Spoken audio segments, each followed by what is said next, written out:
Hey, thanks for joining us today. Live Music Nation Podcast Festival Edition. I am your host, Jake Gill. Today we are with Steph. She's with Coal Valley Days. Steph, thanks for joining us.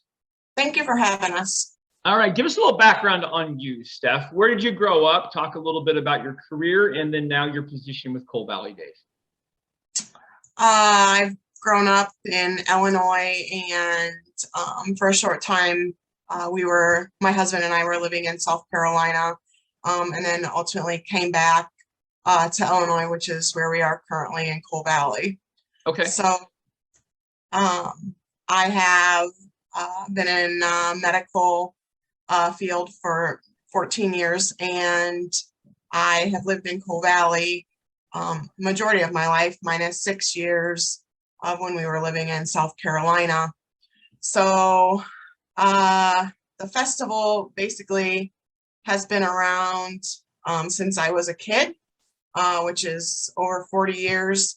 It's started from the Coal Valley Lions group, and then it just kind of progressed from there. Different people through the years had put it on, and then it kind of stopped for a few years due to volunteers and things like that. And then 6 years ago, I took it over. So for the last 6 years, my husband and I and 6 other people put on Coal Valley Days. Perfect. So give us a little, I guess, obviously the name of your town, Coal Valley, is that still a big industry there, coal? It is not. The coal mines have been gone for quite a few years now, and they've now been replaced with buildings and things on top of them. Do you think that attributed to the decline in the festival itself, or do you think it was more just volunteer based? No, it was just more volunteer based. We're a small town of 3,500 people. Okay. So a lot of those people did the coal mines here, grew up here, obviously have passed away, and now the younger generations have moved in. So, but yeah, I think it's more of just volunteers than it is anything. In your memories of Coal Valley Days, what were some of the things that really stood out to you?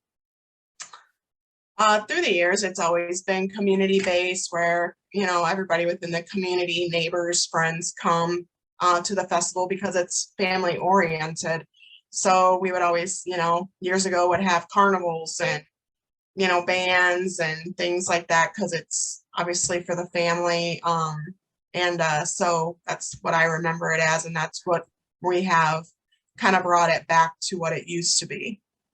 What was it inside of you that said, hey, we need to restart this thing? Why was that so important to you? Because for several years we didn't have anything as far as families in the summer, and obviously the school age kids are at home and they're bored. Parents are looking for things to do, and a lot of the families stuck around for the 4th of July weekend.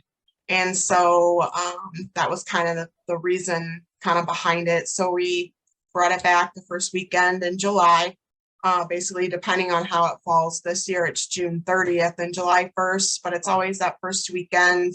And we just basically celebrate the 4th of July weekend. Very cool. All right, so let's dig into it. What does Coal Valley Days look like? People show up, what are they going to see? So Coal Valley Days is free admission.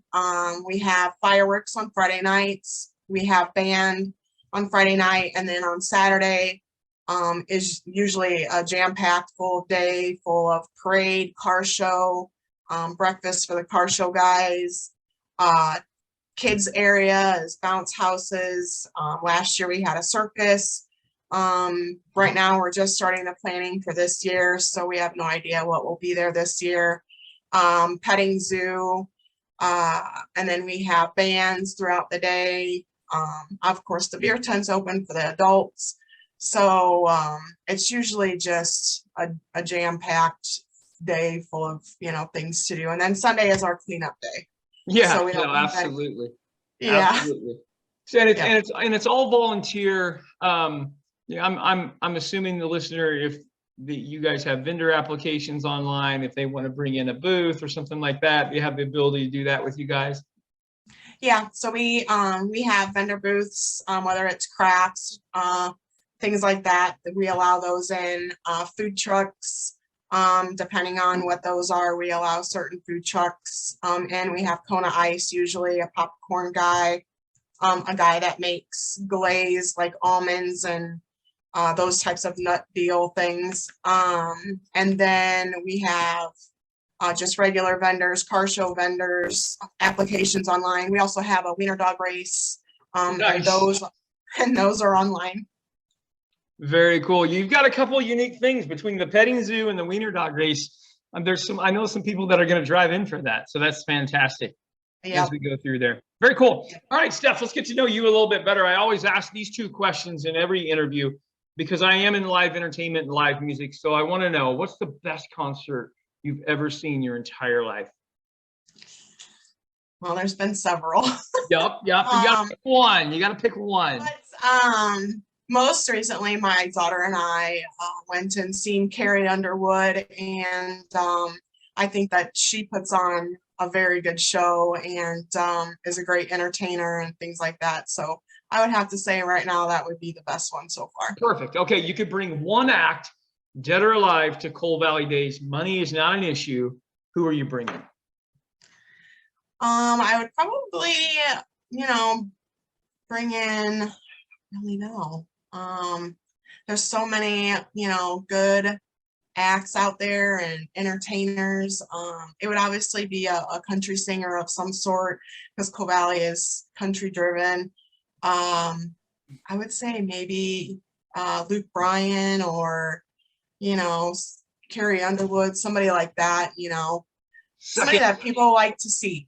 Yeah, second Luke Bryan we've heard today already. So there's something going in the air for that guy as he goes through there. Steph, how do people find out more about Coal Valley Days and what you guys have going on there? We have a Facebook page, Coal Valley Days, and then we also have a website, coalvalleydays.org, so they can find all the entire schedule, those types of things out there as well. Though the nothing is up for this year yet, since we're still in the pre-planning stage. But Sure. Last year's schedule is there, so but yeah, everything can be found there.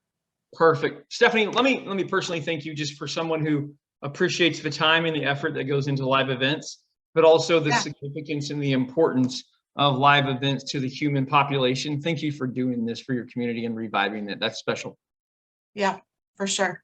All righty. Have a good day. Thank you so much for being on. Thanks. Take care. Well, baby, I'm on